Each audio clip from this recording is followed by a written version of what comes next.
Hi hello friends, ಎಲ್ಲರೂ ಹೇಗಿದ್ದೀರಾ? ಎಲ್ಲರೂ ಚೆನ್ನಾಗಿದ್ದೀರಾ ಅಂತ ಭಾವಿಸ್ತೀನಿ. ಇವತ್ತು ನಾನು ಎಲ್ಲ ತರಕಾರಿಗಳನ್ನ ಬಳಸ್ಕೊಂಡು ಒಂದು ಬಾಜಿ ಮಾಡ್ತಾಯಿದ್ದೀನಿ. ಬಾಜಿ ತುಂಬ ರುಚಿಯಾಗಿರುತ್ತೆ, ಚಪಾತಿಗೆ ತುಂಬ ಚೆನ್ನಾಗಿರುತ್ತೆ ಮತ್ತು ಪಾವ್ ಭಾಜಿಗೂ ತುಂಬ ಚೆನ್ನಾಗಿರುತ್ತೆ. ಇದು ಮಾಡಲಿಕ್ಕೆ ಬೇಕಾಗಿರೋದು ಬೀನ್ಸ್ ತೊಗೊಂಡಿದ್ದೀನಿ. ಬೀನ್ಸ್ ಸಣ್ಣಗೆ ಕಟ್ ಮಾಡಿಕೊಂಡು ಕುಕ್ಕರಲ್ಲಿ ನೀರು ಸ್ವಲ್ಪ ಹಾಕ್ಕೊಂಡು ಅದಕ್ಕೆ ಹಾಕ್ಕೊಂಡಿದ್ದೀನಿ. ಮತ್ತು ಕ್ಯಾರೆಟು ಒಂದು 2 ಅಷ್ಟು ಕಟ್ ಮಾಡಿ ಹಾಕ್ಕೊಂಡಿದ್ದೀನಿ. ಮತ್ತು ಬಟಾಣಿ ಹಸಿ ಬಟಾಣಿ, ಇದು ಎಲ್ಲ ಬಿಡಿಸ್ಕೊಂಡು ಫ್ರಿಜ್ಜಲ್ಲಿ ಇಟ್ಟಿರೋ ಬಟಾಣಿ. ಸೊ ಅದನ್ನು ನಾನು ಒಂದು 2 ಇಡಿಯಷ್ಟು ಹಾಕ್ಕೊಳ್ತಾ ಇದ್ದೀನಿ. ಮತ್ತು ಒಂದು ಕ್ಯಾಪ್ಸಿಕಮ್ ಸಣ್ಣಗೆ ಹೆಚ್ಕೊಂಡು ಬೆಲ್ ಪೆಪ್ಪರು ಅದನ್ನು ಸೇರಿಸ್ಕೊಳ್ತಾ ಇದ್ದೀನಿ. ಮತ್ತು ಕಾಲಿಫ್ಲವರ್ ತುಂಬಾ ಚೆನ್ನಾಗಿರುತ್ತೆ. ಇದಕ್ಕೆ ಕಾಲಿಫ್ಲವರು ಮತ್ತು ಆಲೂಗಡ್ಡೆ ಕಂಪಲ್ಸರಿ ಬೇಕೇ ಬೇಕಾಗುತ್ತೆ. ಇದಕ್ಕೆ ಸಣ್ಣಗೆ ಹೆಚ್ಕೊಂಡು ಕ್ಲೀನ್ ಮಾಡಿಕೊಂಡು ಅದನ್ನು ಕುಕ್ಕರ್ಗೆ ಸೇರಿಸ್ಕೊಳ್ತಾ ಇದ್ದೀನಿ. 2 ಟೊಮೊಟೊನ ಕಟ್ ಮಾಡ್ಕೊಳ್ತಾ ಇದ್ದೀನಿ. ಕ್ಲೀನಾಗಿ ವಾಶ್ ಮಾಡಿಕೊಂಡು ಕಟ್ ಮಾಡಿಬಿಟ್ಟು ಮತ್ತು ಸಣ್ಣಗೆ ಹೆಚ್ಕೊಂಡು ಅದನ್ನು ಸೇರಿಸ್ಕೊಳ್ತಾ ಇದ್ದೀನಿ.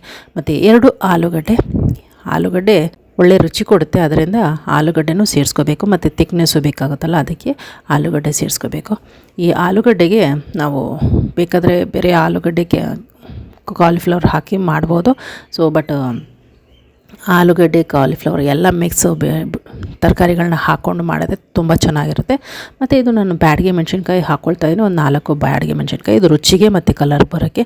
ಮತ್ತು ಸ್ವಲ್ಪ ಖಾರದ ಪುಡಿ ಸೇರಿಸ್ಕೊಳ್ತಾ ಇದ್ದೀನಿ, ಮತ್ತು ಉಪ್ಪು ಸೇರಿಸ್ಕೊಳ್ತಾ ಇದ್ದೀನಿ. ಇದನ್ನೆಲ್ಲ ಕಲಿಸ್ಕೊಂಡು ಕುಕ್ಕರನ್ನು ಮುಚ್ಚಿಬಿಟ್ಟು ಒಂದು ವಿಷಲ್ಗೆ ಇಡೋಣ ಅಂತ ಹೇಳ್ಬಿಟ್ಟು. ತುಂಬ ರುಚಿಯಾಗಿರುತ್ತೆ ಇದು. ಮತ್ತು ಈ ಚಳಿಗಾಲಕ್ಕೆ ತಿನ್ನಲಿಕ್ಕೆ ಒಂದು ಟೇಸ್ಟಾಗಿರುತ್ತೆ, ತುಂಬ ಚೆನ್ನಾಗಿ ಅನಿಸುತ್ತೆ. ಮತ್ತು ಎಲ್ಲ ತರಕಾರಿಗಳು ಬಳಸ್ಕೊಂಡು ನಾವು ಸಾರು ಇಲ್ಲ ಗ್ರೇವಿ ಯಾವುದಾದ್ರು ಮಾಡಬೇಕಂದ್ರೆ ಈ ಥರ ಒಂದು ಐಡಿಯಾ ಮಾಡ್ಕೊಳ್ಳಿ. ತಿನ್ನೋಕ್ಕೆ ಇಷ್ಟ ಇಲ್ಲದೋ ಮಕ್ಕಳೆಲ್ಲ ತಿನ್ನಲಿಕ್ಕೆ ಬರ್ತಾರೆ. ಸೊ ಇದು ತುಂಬ ಚೆನ್ನಾಗಿರುವಂತಹ ಒಂದು ರುಚಿಯಾದಂಥ ಡಿಫ್ರೆಂಟ್ ಆಗಿರುವಂತಹ ಒಂದು ಬಾಜಿ ಮಾಡ್ತಾಯಿದ್ದೀನಿ. ಇದು ಮಾಡ್ಕೊಳ್ಳಿಕ್ಕೆ ತುಂಬ ಈಸಿ. ನೋಡಿ, ಎಲ್ಲ ತರಕಾರಿಗಳೆಲ್ಲ ಬೆಂದಿದೆ, ಒಂದು ವಿಷಲ್ಗೆ ಇಟ್ಟಿದ್ದು. ಈಗ ಇದನ್ನು ಕುಕ್ಕರನ್ನು ಓಪನ್ ಮಾಡ್ಕೊಳ್ತಾ ಇದ್ದೀನಿ. ಓಪನ್ ಮಾಡಿಕೊಂಡು ಇದನ್ನು ನೀರೆಲ್ಲ ಪಕ್ಕಕ್ಕೆ ಇಳಿಸ್ಕೊಂಡು ಇದನ್ನು ಸ್ಮ್ಯಾಶ್ ಮಾಡೋಣ. ಈ ತರಕಾರಿಗಳನ್ನೆಲ್ಲ ಸಣ್ಣ ಕಟ್ ಮಾಡಿದ್ದೀನಲ್ಲ ಅದನ್ನ ಸ್ಮ್ಯಾಶ್ ಮಾಡ್ಕೋಬೇಕು. ಮತ್ತು ಹಾಗೆ ನಾನು ಒಂದು 2 ಈರುಳ್ಳಿನ ಕಟ್ ಮಾಡ್ಕೊಳ್ತಾ ಇದ್ದೀನಿ. ಈರುಳ್ಳಿ ಸಣ್ಣಗೆ ಹೆಚ್ಕೊಂಡಿದ್ದೀನಿ, ಇದು ದೊಡ್ಡ ಸೈಜು ಈರುಳ್ಳಿ. ಮತ್ತು ಒಗ್ಗರಣೆ ಇಟ್ಕೊಳ್ಳೋಣ.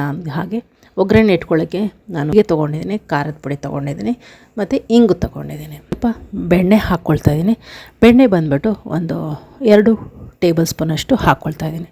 ಬೆಣ್ಣೆ ಯಾವಾಗಲೂ ನೀವು ಪ್ಯಾನ್ಗೆ ಹಾಕೋಕ್ಕೆ ಮುನ್ನ ಸ್ವಲ್ಪ ಎಣ್ಣೆ ಸೇರಿಸ್ಕೊಂಡು ಹಾಕ್ಕೊಂಡ್ರೆ ಸೀದೋಗಲ್ಲ. ಸೊ ಹಾಕ್ಕೊಳ್ತಾ ಇದ್ದೀನಿ. ಮತ್ತು ಇಂಗು ಸೇರಿಸ್ಕೊಂಡೆ, ಇಂಗು ಫ್ರೈ ಮಾಡ್ಕೊಳ್ತಾಯಿದ್ದೀನಿ. ಮತ್ತು ಈರುಳ್ಳಿನೂ ಹಾಗೆ ಹಾಕ್ಕೊಳ್ಳೋದು. ಈರುಳ್ಳಿನ ಹಾಕ್ಕೊಂಡು ಚೆನ್ನಾಗಿ ಸ್ವಲ್ಪ ಮಿಕ್ಸ್ ಕೊಡಬೇಕು. ಇದು ಸ್ವಲ್ಪ ಕಲರ್ ಚೇಂಜ್ ಆಗೋ ತನಕ. ಮತ್ತು ಕಲರ್ ಚೇಂಜ್ ಆಗಿದ ತಕ್ಷಣವೇ ನಾವು ಇಲ್ಲಿ ತರಕಾರಿಗಳನ್ನೆಲ್ಲ ಇದ್ದೀವಲ್ಲ ಅದನ್ನು ರೆಡಿ ಮಾಡ್ಕೋಬೇಕು. ಇದಕ್ಕೆ ಖಾರಕ್ಕೆ ಸ್ವಲ್ಪ ಹೀಗೆ ನಾವು ಎಣ್ಣೆಯಲ್ಲಿ ಈ ಥರ ಖಾರದ ಪುಡಿ ಹಾಕಿದ್ರೆ ಕಾಲರು ತುಂಬ ಚೆನ್ನಾಗಿ ಅದರಿಂದ ಎಣ್ಣೆಯಲ್ಲಿ ಈ ಥರ ಖಾರದ ಪುಡಿ ಹಾಕ್ಕೊಳ್ಳೋದು. ಇದರಲ್ಲಿ ನೀರಿದೆಯಲ್ಲ, ಆ ನೀರನ್ನೆಲ್ಲ ಬಗ್ಸಿ ಇದರಲ್ಲಿ ಸೇರಿಸ್ಕೊಳ್ಳೋದು. ಹಾಗೂ ಫಿಲ್ಟರ್ ಮಾಡಿ ಹಾಕ್ಕೋಬೋದು. ನಾನು ಸ್ವಲ್ಪ ನೀರು ಮಾತ್ರ ತೊಗೊಳ್ತಾ ಇದ್ದೀನಿ, ಯಾಕಂದರೆ ಅದು ಸೀದೋಗಬಾರ್ದಲ್ಲ, ಅದರಿಂದ. ಸೊ ಇದು ಮ್ಯಾಶ್ ಮಾಡ್ಕೋಬೇಕು ಚೆನ್ನಾಗಿ. ತರಕಾರಿ ಇದೆ ಅಂತ ನಾವು ಕಾಣಿಸ್ಬಾರ್ದು, ಆ ಥರ ಇರುವಂತೆ ನಾವು ಎಲ್ಲ ಸ್ಮ್ಯಾಶ್ ಮಾಡ್ಕೋಬೇಕು. ಅಂದರೆ ತುಂಬ ಚೆನ್ನಾಗಿರುತ್ತೆ ತರಕಾರಿಗಳು. ನಾವು ಹಾಗೆ ಮಾಡಿದ್ರೆ ತರಕಾರಿ ಹಾಗೇ ಇರುತ್ತೆ, ಬಟ್ ಗಟ್ಟಿ ಬರೋಲ್ಲ, ಆ ಟೇಸ್ಟೇ ಬೇರೆ ಥರ ಇರುತ್ತೆ. ಇದು ಮಸಾಲೆಯನ್ನೆಲ್ಲ ಸೇರಿಸ್ಕೊಂಡು ಹಾಕ್ಕೊಂಡಿದ್ದೀನಿ. ಸೊ ಇವಾಗ ಎಲ್ಲ ಚೆನ್ನಾಗಿ ಕಲಿಸ್ಕೊಳ್ಳೋದು. ಇದಕ್ಕೆ ನಾನು ಸ್ವಲ್ಪ ಗರಂ ಮಸಾಲನೂ ಸೇರಿಸ್ಕೊಂಡೆ. ಚೆನ್ನಾಗಿ ಕರಿಯನ್ನು ಇದರಲ್ಲಿ ಸೇರಿಸ್ಕೋಬೇಕು. ಇದನ್ನು ಸೇರಿಸ್ಕೊಂಡು ಕಲಿಸ್ಕೋಬೇಕು ಒಗ್ಗರಣೆಯಲ್ಲೇ. ಮತ್ತು ಆಗಿದೆ ನೋಡಿ, ಒಳ್ಳೆ ಟೇಸ್ಟು ಮತ್ತು ಒಳ್ಳೆ ರುಚಿ ಬರುವಂತಹ ಒಂದು ತರಕಾರಿ ಮಿಕ್ಸು ತುಂಬ ಚೆನ್ನಾಗಿರುತ್ತೆ. ಎಲ್ಲರೂ ಮಾಡ್ಕೊಂಡು ತಿನ್ನಬೇಕು.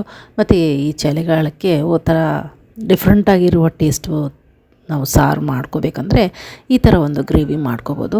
ಅನ್ನಕ್ಕೂ ಚೆನ್ನಾಗಿರುತ್ತೆ, ಚಪಾತಿಗೂ ಮತ್ತು ದೋಸೆಗೂ ಹಾಗೂ ಮಿಕ್ಸ್ ಮಾಡ್ಕೊಂಡು ತಿನ್ಬೋದು. ಯಾರೆಲ್ಲ ತರಕಾರಿ ತಿನ್ನಲ್ಲ ಅಂತೀರ ಅಂಥವ್ರಿಗೆ ಈ ಥರ ಒಂದು ಗ್ರೇವಿನ ಮಾಡಿಬಿಟ್ಟು ಕೊಟ್ಟರೆ ತುಂಬ ಇಷ್ಟಪಟ್ಟು ತಿಂತಾರೆ. ಎಲ್ಲ ತರಕಾರಿಗಳನ್ನ ಬಳಸ್ಕೊಂಡು ಒಂದು ಈ ಥರ ಒಂದು ಸಾರುಗಳನ್ನ ಮಾಡ್ಬೋದು. ಸೊ ಗ್ರೇವಿ ಮಾಡ್ಕೋಬೋದು. ಇದಕ್ಕೆ ನಾನು ಈರುಳ್ಳಿ ಸೇರಿಸ್ಕೊಳ್ತಾಯಿದ್ದೀನಿ. ಗ್ರೇವಿಗೆ ಸೇರಿಸ್ಕೊಂಡು ಅದ್ರ ಜೊತೆ ಸ್ವಲ್ಪ ನಿಂಬೆಹಣ್ಣು ಸೇರಿಸ್ಕೋಬೇಕು. ನಿಂಬೆಹಣ್ಣು ಸೇರಿಸ್ಕೊಂಡು ತಿಂದರೆ ತುಂಬ ರುಚಿ ಇರುತ್ತೆ. ಆ ಹುಳಿಗೆ ತುಂಬ ಒಂಥರ ತಿನ್ನಬೇಕು ಅನಿಸುತ್ತೆ, ಆ ಥರ ಒಂದು ಟೇಸ್ಟ್ ಇದೆ, ತುಂಬ ಚೆನ್ನಾಗಿದೆ. ಇದಕ್ಕೆ ಗರಂ ಮಸಾಲೆ ಸೇರಿಸ್ಕೊಳ್ಳೋದೆ ಒಂದು ಟೇಸ್ಟು. ಮತ್ತು ಆಗಿದೆ ಇವಾಗ ಗ್ರೇವಿ. ಗಾರ್ನಿಷ್ಗೆ ಕೊತ್ತಂಬರಿ ಸೊಪ್ಪು ಸೇರಿಸ್ಕೊಳ್ಳೋಣ, ರುಚಿ ನೋಡೋಣ. ಬೇಕಾದರೆ ಚಪಾತಿಗೆ ಇಟ್ಕೋಬೋದು. ಪಾವ್ಗೆ ಇಟ್ಕೊಳ್ತಾ ಇದ್ದೀನಿ. ಪಾವು ರೆಡಿ ಇದೆ.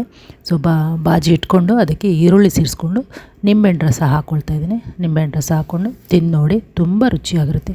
ಈ ವಿಡಿಯೋ ಲೈಕ್ ಆದಲ್ಲಿ ಶೇರ್ ಮಾಡಿ, ಸಬ್ಸ್ಕ್ರೈಬ್ ಮಾಡ್ಕೊಳ್ಳಿ, ಬೆಲ್ ಐಕಾನ್ ಆನ್ ಮಾಡ್ಕೊಳ್ಳಿ, ಕಮೆಂಟ್ ಮಾಡಿ ಮತ್ತು ಲೈಕ್ ಮಾಡಿ. ಧನ್ಯವಾದಗಳು.